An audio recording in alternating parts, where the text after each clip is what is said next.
Hello, my crafty organizers, and welcome to week 5 of the 12-week Get Organized Challenge, sponsored by, of course, Creative Scrapbooker magazine, right here on the Creative Scrapbooker website. I'm so glad that you guys are joining me today. I know last week we worked through dies. This week, or we started on dies. Some of us will be working on dies for a while.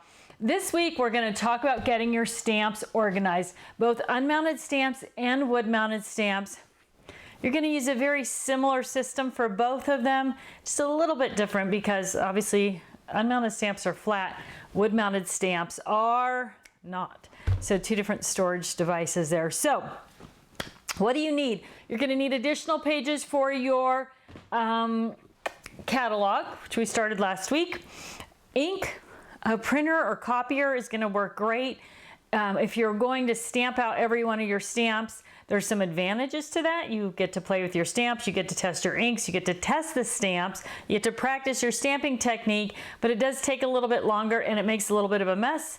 For unmounted stamps, it's really easy to just put them on the copy machine and copy them and then put them in your catalog. So you'll see a little bit of both of those systems going on. You need somewhere to store your stamps. And you probably need clear pockets or tab divider pockets, and I'll show you what I've done with those here. But one of the keys to getting your stamps, especially unmounted stamps, or I guess specifically unmounted stamps organized, is actually having getting them all to the same size. And clear pockets or tab divider pockets help you get everything to a uniform size, so it makes it easy to file into a storage system. Of course, you can print your copy of my handout right here. That's what I'm following along with today. Or you can just download it and have it on your desktop. Okay, so once you have everything you need to get, you need some way to label things, right? You're gonna need scissors and a marker and whatever kind of label you want to use. You may just want to write directly on your stamps, which is also fine. I'll show you what I'm talking about with that, but otherwise some sort of labeling device that you like. You're going to need that as well. And then of course the storage containers. So the first thing you're going to do with unmounted stamps, you're going to gather, well, all your stamps, gather them all together, right? You want to try and find everything, put it all in one place at one time so you can really kind of tackle that whole challenge right out in front. And then the next thing you're going to do specifically with unmounted stamps is that you're going to sort them by size, right? So when you look at these piles of stamps, they're all about the same size. And then that is where I just lost my little divider tab. Hang on. That is where it comes in handy to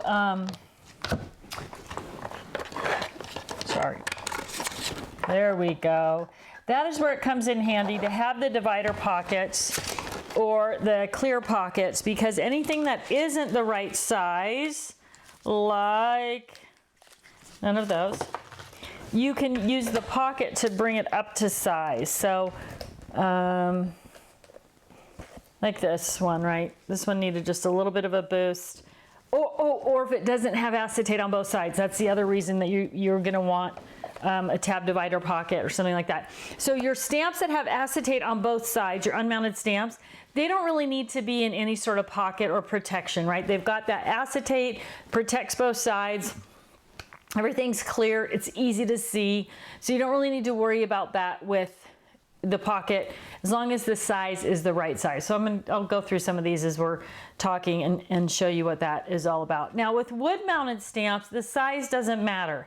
What's more important with wood-mounted stamps is just getting them all together, and whatever tool you're going to use to organize them is kind of the key for that. So these you're going to want to stack in by size and bring them all to the right size. And wood-mounted stamps, you don't need to worry about it. With wood-mounted stamps, you just need to worry more about the thing that you're using to organize them. So in this case, something like this, right? So all the wood-mounted stamps are in this bag. It has a slide-out tray, so I can get to the stamps at the bottom. And what's most important here is filling the tray. So we'll talk a little bit about that in just a minute as well. Okay, so when you're ready to get started, this is where it gets a little bit confusing. You want to sort all your stamps by size, unmounted stamps, and then load them into whatever storage tool you're using. I'm gonna move my catalog out of the way here for a second. So with these stamps, so these are die stamp and supply organizers.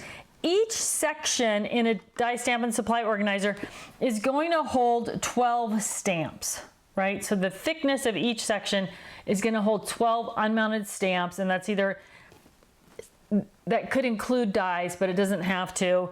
But you're looking at 12 stamps per section in depth. So here I've got two of these, and you can see I've got empty spaces here, and this space isn't all the way full at the end. This space isn't all the way full. Well, when I started assigning, so I'm gonna look, okay, I'm gonna try and stay in order. You're gonna load each section to its fullest. There's a idea of, okay, I have, X number, I'm just gonna spread them out evenly, or I'm gonna put some in each slot. You don't wanna do that. The joy of cataloging, think back to the Dewey Decimal System, is that everything is in order by number, which is what our goal is with cataloging these stamps, which means you want to keep each of your sections full and then add more stamps as the numbers progress into the empty areas. So this first section, and then I made these little bookmarkers, right? So this first section is 1 through 12. So before I started actually numbering the stamps, I made these little bookmarkers in the front because I have a habit of messing up the numbering when I'm going through and numbering things. So this way I was able to just go 1 through 12, 13 through 24, where it kept that process very small and very focused. So it was a lot easier than trying to number 1 through 104, which is what I've got in this first box. Now, at this pile right here, this last thing would be 37 through 48. I don't have 48 small stamps. But I started up here at 49 anyway, because when I add smaller stamps to my collection, they're gonna go right here and they're just gonna pick up that last number, and I'm gonna be able to keep organizing. So the key to this, why am I doing that, is because you wanna fill your containers. You don't wanna have 5 half-full containers. That is why cataloging is so efficient and effective, is because you're able to fill a container using numbers, rather than saying, oh, here's a Christmas container and a birthday container, or maybe 2 birthday containers or 3 birthday containers and a beach container, and all of them have space in them. So you've got to keep adding to those and keep adding by theme your containers, and this puts everything in one place and by number, and that's where that catalog is coming into play, right? So you're going to load your stamps first into whatever container you're using, and then you're going to start adding the numbers. And as you can see, I put the little number tabs in each section before I started numbering anything. So you already know it's hard for me to stay focused and number things consistently, but it's also helpful if you walk away from a task that you can take you can do this one and then know that you're going to move on to this one, so that you don't have to go through and figure out where you were or anything like that. There's another big side benefit to creating these little stamp bookmarkers, and that is if I pull out a stamp, maybe from this section, let's say I'm going to use this stamp, I'm going to pull it out, I can slide that marker in, and then when I'm ready to put the stamp back, I know exactly where it belongs. I can put the marker back in the front. So it makes it really easy to know where the stamps are going to go back. And we all know if it's easy to put things away, you'll do it, and if it's difficult, you won't. So that makes it really simple to put the stamps back. It also serves as a way, if you're lending out stamps or maybe you're taking stamps somewhere, you could add a little note right on that sticky note. Tiffany borrowed this stamp, or Susie borrowed this stamp, put it in there, and then you would remember, oh, I need to get that back, or when she returns it, where it goes. Okay, so that's going to be your first step. I guess we're on step 3. So you're going to get your stamps all together. You're going to sort them by size, and you're going to put them in the containers, filling up each container or each section before you move on to the next container or the next section, is what I've done here. Now, when we talk about wood stamps, the size doesn't matter because you're just going to fill the tray. So before you start, let's see if I have a, I had one more in here. Let's see. No. Before you start doing any sort of numbering or counting, you want to put all of those stamps in the tray. Now, your wood stamps may already kind of be together, like all of your birthday stamps, all your alphabet stamps or whatever. So they're going to end up in that bag in the tray, kind of like that already. But then as you move on and start collecting wood stamps, it's not going to matter anymore that birthday stamps or alphabet stamps are together because they're all going to go in the catalog. So the first thing you're going to do here is you're going to pull out the trays and you're going to fill your trays full before you start taking pictures of that, of what's in that tray, right? And you can do that just on your copy machine. So if you're using something like this, the trick to getting a good photocopy of it is to put it in backwards, in the bag backward, and then put it on your photocopier, and then you'll get a copy of all of those things. Now, if this had a variety of things in it, here's a good example. So this stamp is gifts, right? It's a row of gifts. It's going to fit in Christmas. It's going to fit in birthday. It's going to fit in congratulations, graduation, wedding, anything like that. So when I make this copy of this stamp, it's in WDB number 1, wood stamp bag number 1. I think that's what it is. Oh, sorry, number 3. So when I make this impression of this stamp, I'm going to label it WBD3, which is the label that's on the side of the bag, right? And then I'm going to put it in multiple categories of my catalog. You can do a couple of things. You can take one photocopy of this. This has a lot of alphabet stamps in it and a lot of birthday stamps, right? So I would take one photocopy of this and put it in alphabet, and I would take one photocopy and put it in birthday, and then I would ink out the other stamps that go in other places, right? So there's this big and stamp. It's random, actually belongs in alphabet. I'm just going to stamp that out in the alphabet section, and then I'm still going to put WDB3 next to it so I know where to look for it. Now you can, and in the past I have actually given every stamp in the bag a number. But if you really want to speed up the process, it's going to be far more efficient, much faster to stamp out the individual things and to give the bag number than it is to give every stamp an individual number. But you could go either way on that, right? This is just a little bit faster and easier, especially initially because you most likely have your wood stamps already kind of bunched together. These are all Christmas stamps, these are all Easter stamps, whatever. So the thing you're putting in your catalog could already be a full theme. You don't actually need to do all the individual stamps. So in this bag, I have all the birthday stamps, and I have all the alphabet stamps, and I have this stamp also alphabet. So I'm going to put it into those two categories, birthday and alphabet, right? That makes sense.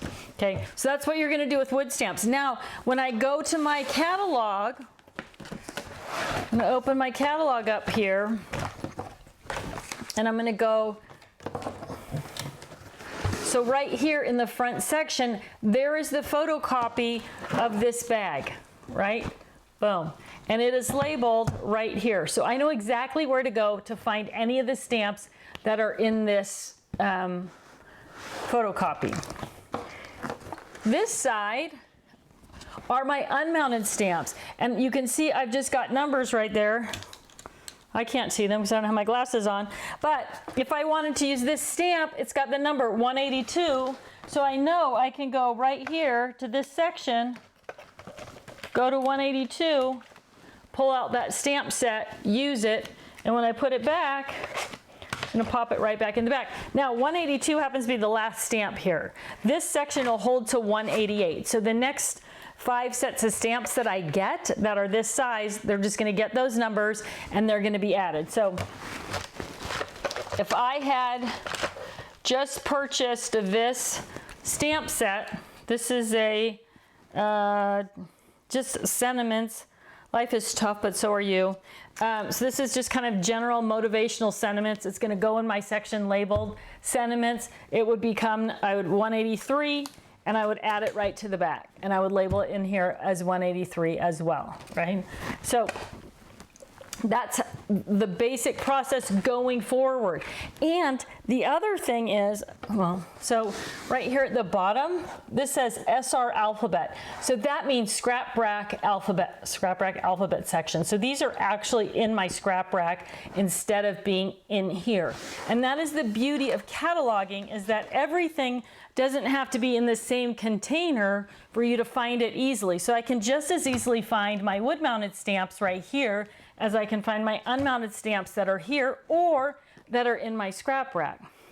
The other nice thing about it is you can work through the process slowly. I mean, I'm gonna recommend definitely that you set some goals for the week about how many stamps you're gonna organize and when you're gonna get that done, and put them in your catalog. But know that everything that comes into your craft space can just catalog. You can just catalog it as it comes in. Or if you pull something out and find a stamp that you're gonna use, you can use that stamp and put it in the catalog the same time you use it, give it a new number and file it away in that motion, right? You don't have to do it all at one time or when you're only cataloging stamps. So anything new you add or anything you use can get added into your cataloging system as it goes along. So I think I'm ahead of my thing here. Let's talk though a little bit about tips here.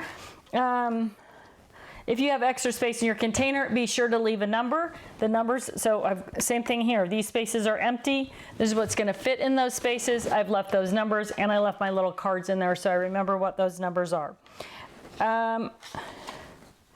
If you have alphanumeric wood stamps, you don't need to stamp out the whole alphabet, right, of uppercase and lowercase of this set of stamps. It's called whimsical stamps. I didn't stamp out 26 upper and 26 lower and 10 number stamps. ABC 1, 2, 3, and I know the size, I know what they look like. And again, it just says WDB2, so I can go right here, wood block stamps 2, if I could reach them. Well, there they are, right? So if I want to find them, I've got upper and lower case. One of the other things is these stamps came in 3 different boxes. So even though they're the same alphabet, whimsical, upper, lowercase, and numbers, they came in 3 different containers, which would mean that I would have to have 3 different storage places and I would have to pull 3 different things off the shelf. So if you have that situation, think about how can I combine and conquer anything, whether it's these or these, as I'm working, what kind of container might be better so that I don't have 3 different containers to deal with in that situation. So think about that as you're moving along. If you have dies and stamps that work together, you can absolutely store them together. As I was doing these, I only came across 1 set. I have many, many more that will get incorporated in as I'm working. One of the things for me about this challenge is, oh, there they are, is that it's motivating me to pull everything. You know, I moved last year and things are actually someone commented I was doing some things on Instagram and someone asked me about that, like, is your room always neat? It isn't neat. And so, and I'm constantly helping people, I'm constantly teaching classes, which means I have to kind of mess up my own stuff normally to sort it out and help and show how I do it and go through the process. So it's a constant thing for me that things get messy. And I'm like everyone else. I definitely, you know, there are definitely times when things just end up in a pile instead of getting put away. So, but I just cut one of our 5x7 magnets to put it into this pocket. So I've got the dies on this side and I've got the stamps on this side. So you can keep your dies and stamps together, and you should keep them together. And that might just mean adding a magnet to your pocket as you're coming across those things, and then putting everything in your catalog where it belongs. All right. Okay. If you're using different types of storage containers, be sure you're coding them differently. So my numbers, what I mean by that is these things that are in the die stamp and supply organizer, those are all just by number, right? They're not, they don't have any code in front of them. But these wood mounted stamps are in the wood stamp bags, and I want to remember that's where I need to go and look for that stamp. So I'm not assuming that it's in the catalog, it must be unmounted. So WDB is the wood mounted stamp bag, so I know where to go to look for it. The same thing, I have some Stamps of Life products that are all together in a fab file, and so that is going to also be labeled, you know, FF and the number with the Stamps of Life things in it. So if you're using different containers, make sure that you make a note in your catalog that it is something, you know, which things are which. You may even want to put a guide in the front of your catalog that says something that's labeled WDB is a wood mounted stamp bag, or FF is a fab file, or something like that, so that you know where to go and look for those things. I'm gonna have to get that back that I pushed off the edge there. All right, more on the tips list. Oh, if you're working with sticky notes for labeling, so whether they're these, whether there are plastic sticky notes, or whether there's something like this. So this is a sticky note. It's like a tape, but it's a paper tape, sticky note tape, repositionable. You might want to add extra adhesive. So depending on how much abuse they're going to take, or how hot it is where you live, or how cold it is, or how dusty it is, adding a little bit of extra adhesive to the plastic might be good. Now, the other thing that I mentioned is that you can just label, so if I pull this out, you can just write on the acetate. So this is the back piece of acetate, and I just wrote the number 1 on there. I also labeled it with pink, just kind of show you the two different things. So writing the number on it works fine. It's fast, it's easy, you don't have to do anything else like this. The one thing about adding something with some color on it to a blank sheet of acetate, sorry about that, to a blank sheet of acetate is that now you can see it, right? So it's got that little pink blob on it. So, or not a blob, it has a pink piece of tape on it. So when I set that down, if I pull this all the way off and I set it on my workspace, if it's clear and maybe just has that black line on it, it might disappear into things. But if I've got that pink piece of paper on there, it just makes it a little easier to find. So for those of us over 50, finding things like that is always, so I would keep that in mind as you're choosing how you're gonna label or what you're gonna label. If there's some benefit to you, to have that colored piece of paper on there, it's very helpful if you're looking for things. Okay, I think that's it. Unmounted stamps, wood stamps, we've got a good plan in place. You're gonna start working through those. What's on your list for this week? Gather your stamps together, gather your storage supplies together. You may need to order some things. You may have things that are just buried in your room or space. Now, these are the clear pockets that I use. These are obviously the Totally Tiffany brand clear pockets. They come in 3 sizes. So I have this little card insert in each little bundle, and that just tells me how big the card is, so that if I wanted to do, so I have this set of Christmas stamps, this deck the Halls Christmas stamps. They did not come on acetate with a printed, you know, it usually has the image of the stamp printed in black. There was no image.